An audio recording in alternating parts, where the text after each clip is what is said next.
మరలా చదవండమ్మా. దప్పిగొనిన వానికి చల్లని నీరు ఎట్లుండెనో దూరదేశము నుంచి వచ్చిన శుభ సమాచారం అట్లుండును అని ఉంది. అట్లంటే మనం వేసుకుని తిని అట్లా అట్లంటే అలా ఉండును అని అర్థం. అవునా? కాబట్టి ఆలోచన చేస్తే దప్పిగొనిన వానికి చల్లని నీరు ఎలా ఉంటదంటారు? చాలా ఆనందాన్ని ఇస్తుంది. అవునా? వేడి నీళ్ళు తాగితే ఆనందంగా ఉంటుందా? ఈ వేడి ఆ వేడి ఇంకెక్కువ ఈ బాధ పడతాం. దప్పిగొనిన వానికి ఏ నీరు ఇష్టం? చల్లని నీరే ఇష్టం. అలా దేవుని వాక్యం కూడా దేనికి పోల్చబడింది అని అంటే చల్లని నీటికి పోల్చబడింది. అవునా? అక్కడ అదే రాస్తాడు, దప్పిగొనిన వానికి చల్లని నీరు ఎట్లుండెనో దూరదేశము నుంచి వచ్చిన శుభ సమాచారం అట్లుండెను. దూరదేశం అంటే ఎక్కడి నుంచి వస్తుంది ఈ వాక్యం? పరలోకం నుంచి వస్తుంది. ఎక్కడి నుంచి? పరలోకం. పరలోకాన్ని ఏమంటాం మనం? నా దేశం. పరలోకం నా దేశం అంటాం. అంటే దూరదేశమేనా? దేశమా కాదు, అది దేశం. అక్కడి నుంచి వస్తుంది. ఏంటది? శుభ సమాచారం. అంటే మంచి విషయాలు అక్కడి నుంచి వస్తాయి, ఇంకెక్కడి నుంచి రావు. పరలోకం నుంచి వచ్చేవి ఏంటి అంటే మంచి విషయాలు. జ్యోతిర్మయుడైన దేవుని దగ్గర నుంచి ఎలాంటివి వస్తాయంట? మంచివే వస్తాయి అనే విషయాన్ని యాకోబు గ్రంథంలో కూడా మనం చూస్తాం. కాబట్టి చల్లని నీరు ఎలాంటి ఆనందాన్ని, తృప్తిని ఇస్తుందో మనిషికి, దేవుని వాక్యం కూడా అదే తృప్తిని, అదే ఆనందాన్ని ఇస్తుందంట. మరి ఆ వాక్యాన్ని మీరు వింటున్నారా? వింటున్నారా? వాక్యాన్ని క్రమంగా వినాలి. వాక్యాన్ని ఏం చేయాలి? వినాలి. ఇంకోటి ఏం చేయాలి? చదవాలి. రెండోదిగా ఏం చేయాలి? వాక్యాన్ని చదవాలి. బైబిల్ గ్రంథాన్ని ఏం చేయాలి? చదవాలి. ఆ విని చదివి దాని ప్రకారం ఏం చేయాలి? మీరు నడుచుకోవాలి. దేవుని వాక్యాన్ని చదివి విని గ్రహించి దాని ప్రకారంగా మీరు ఏం చేయాలి? నడుచుకోవాలి. అలా నడుచుకోకపోతే మీరు విన్నా వేస్టే, చదివినా వేస్టే. కాబట్టి ఈ వాక్యానుసారంగా మీరు ఏం చేయాలి? ప్రవర్తించాలి అని ఉంటది యాకోబు పత్రికలో. ఏంటంటే వాక్యానుసారంగా మీరు ఏం చేయాలి? ప్రవర్తించాలి. కాబట్టి అర్థములో తన సహజ మొక్కం చూసుకున్నవాడు వెళ్ళి కంటే ఏం చేస్తాడంట? మర్చిపోతాడంట.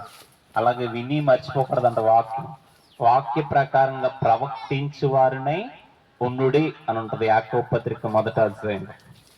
కాబట్టి ఆలోచన చేస్తే నీరు ఎలాంటి తృప్తిని, ఆనందాన్ని ఇస్తుందో దేవుని వాక్యం కూడా అలాంటి తృప్తిని, ఆనందాన్నే ఇస్తుంది. నీటిని పోల్చబడింది వాక్యం. దీన్ని నీటిని. నీరు లేకపోతే బ్రతకగలమా? ఈ అసకాలంలో ఏం లేకపోతే బ్రతకలేం మనం? నీరు లేకపోతే. ఇది సామాన్య శరీరానికి. మరి ఆత్మకు కూడా ఏమవసరం? వాక్యము అవసరం. వాక్య ఆహారము తినని ఎడల బలము ఆత్మకు లభించుటెట్లు అన్నాడు దైవజనుడు. ఏంటంట? వాక్యాహారం తినకపోతే, వాక్యము అనే నీరు తాగకపోతే ఆత్మకి ఏం దక్కదంట? బలం. శరీరానికి ఏమవసరం? బలం అవసరం. ఎందుకు ఆ బలం? నడవడానికి, మాట్లాడడానికి, పని చేసుకోవడానికి బలం. అవునా? దానికోసమే మనం ఏం చేస్తాం? తింటాం, త్రాగుతాం. అలాగే ఆత్మకు కూడా ఏమవసరం? బలం అవసరం. బలం కావాలి, ఆత్మ బలపడాలి అంటే ఏం చేయాలి?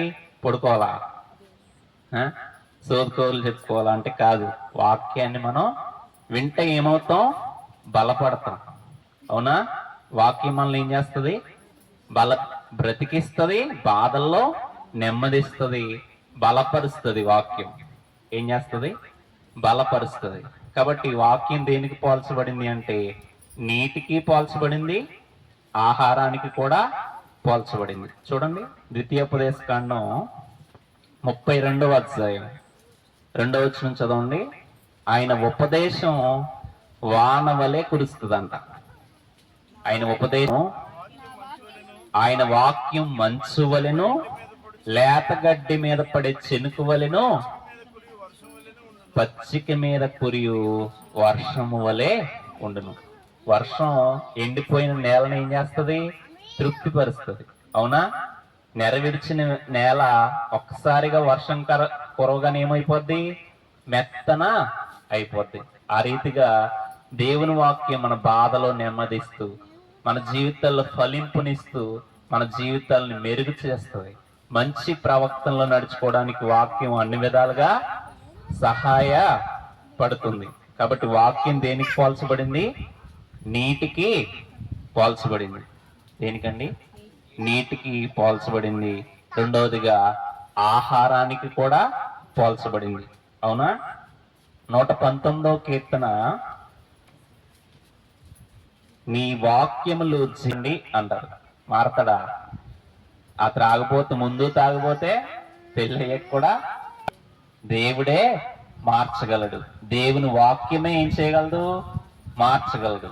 మిమ్మల్ని మార్చింది విశ్వవాణి ఆ యొక్క మిషన్ తరపున, లేదా ఆ యొక్క పరిచర్య తరపున మిమ్మల్ని ఏం చేసింది? మార్చింది. ఆ వాక్యమే మిమ్మల్ని ఏం చేసింది? మార్చింది. మీ జీవితాల్లో వెలుగును నింపింది. ఏం నింపిందండి? వెలుగును. చీకట్లో పడి ఆ లోకం అంటే ఏంటో, పాపం అంటే ఏంటో, ప్రభు అంటే ఏంటో తెలియని మీకు ప్రభువును తెలియపరిచింది ఏంటి? వాక్యం. సరైన బ్రతుకు బ్రతికించేది, సరైన రీతిగా నడిపించేది ఏంటి అంటే వాక్యమే. అందుకే వాక్యం ఏం చేసేది అన్నాడు బైబిల్లో? నడిపించేది. నా పాదములకు దీపము, నా త్రోవకు వెలుగై ఉందంట. దేవుని వాక్యం మన పాదాలకు ఏంటంట? దీపం, మన త్రోవకు వెలుగు. మనల్ని నడిపించేది ఏంటి? వాక్యమే. మనల్ని నడిపించేది, మన అడుగులను స్థిరపరిచేది కూడా ఏంటంటే వాక్యము. ఏంటండి? వాక్యం. ఆయన వాక్యం వెళ్ళడగు తోడనే వెలుగు కలుగుద్దంట. అవునా? ఆయన ఈ రీతిగా మాట్లాడుతూ ఉంటే అనేకుల జీవితాల్లో చీకటి పోద్ది, వెలుగు వస్తుంది. పాపం పోద్ది, పరిశుద్ధత వస్తుంది. కాబట్టి దేవుని వాక్యం నీటికి పోల్చబడింది, ఆహారానికి కూడా పోల్చబడింది. ఇర్మియా గ్రంథం 16వ వచనం చదవండి. దొరకగా నేను దానిని భుజించి తిని, సైన్యములకు అధిపతి యెహోవా రాజా దేవా, నీ పేరు నాకు పెట్టబడిన గనుక నీ మాటలు నాకు సంతోషమును, హృదయమునకు ఆనందమును కలుగా చేయుచున్నది. అతను అంటున్నాడు, నీ మాటలు నాకు దొరకగా భుజించాను అంటున్నాడు. దేవుని మాటలు దొరికితే అతడు ఏం చేశాడంట? భుజించాడంట. భుజించడానికి అదేంటిది? ఆహారం, ఆత్మీయ ఆహారం. అవునా? తిండి తింటే మనకి శరీరానికి ఎలాంటి ఆనందం కలుగుతుందో, దేవుని వాక్యము అనేది విని గ్రహించినప్పుడు అది తిన్నట్లుగానే ఆత్మ ఏం చేస్తుంది? తృప్తి పొంది సంతోషాన్ని మనకి కూడా పోల్చబడింది. కొంతమందికి అర్థం కాక బైబిల్ తినేస్తున్నారంట. నీ మాటలు నాకు దొరకగా నేను భుజించి తినని ఉంది కదా, భక్షించు అని కూడా ఉంది బైబిల్లో. వాక్యం ఏం చేయాలంట? భక్షించు అంటే భుజించు అని అర్థం. అంటే కొంతమంది తెలియక ఏం చేస్తున్నారంట? బైబిల్ కూడా తినేస్తున్నారంట. బైబిల్ తినమనికి కాదు దేవుడు చెప్పింది, బైబిల్లోని మాటలని తీసుకుని దాని ప్రకారంగా నడుచుకోమని. అంతేనా? అర్థమవుతుందండి? కాబట్టి ఆలోచన చేస్తే మన జీవితానికి వెలుగుని నింపేది, మన జీవితాల్లో తృప్తిని కలిగించేది ఏదైనా ఉంది అని అంటే అదేంటది? వాక్యమే. అనేకుల జీవితాలు మార్చి అనేకుల జీవితాల్లో వెలుగుని నింపింది ఏంటి? వాక్యమే.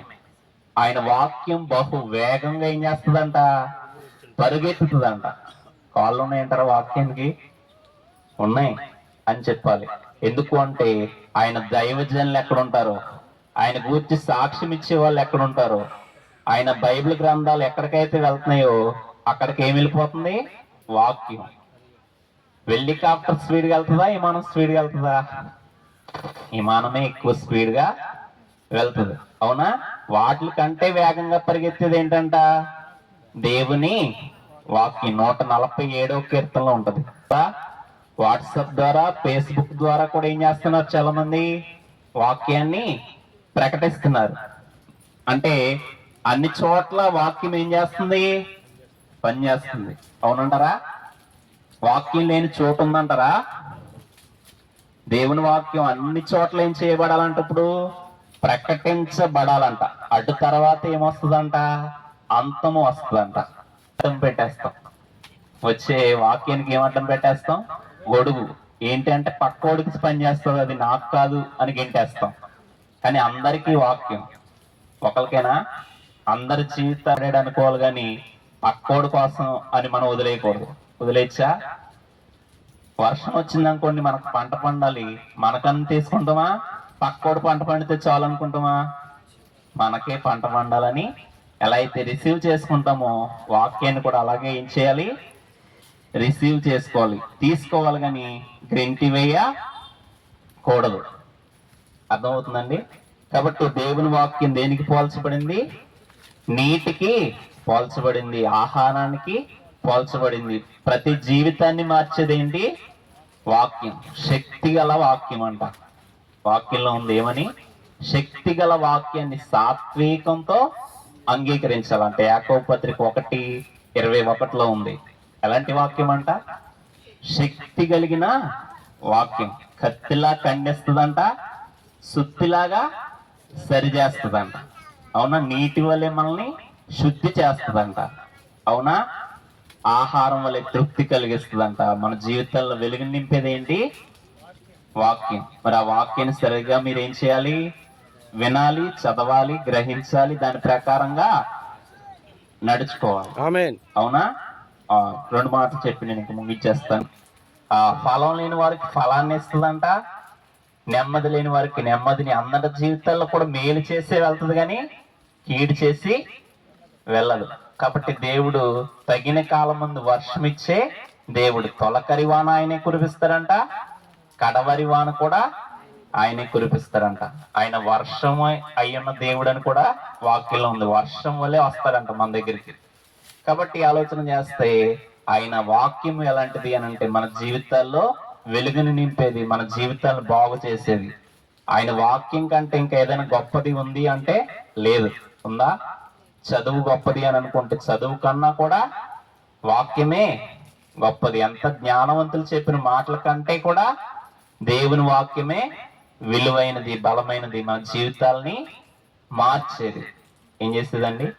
మార్చేది. ఆ వాక్యాన్ని మీరు రిసీవ్ చేసుకోండి, దేవుని వాక్యాన్ని అనుసరించండి, మీ జీవితాల్లో వెలుగును నింపుకోండి.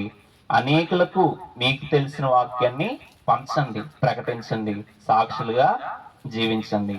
దేవుడి మాటలను విని మన హృదయంలో పదులుపరిచి ఫలింప చేయను గాక. ఆమేన్.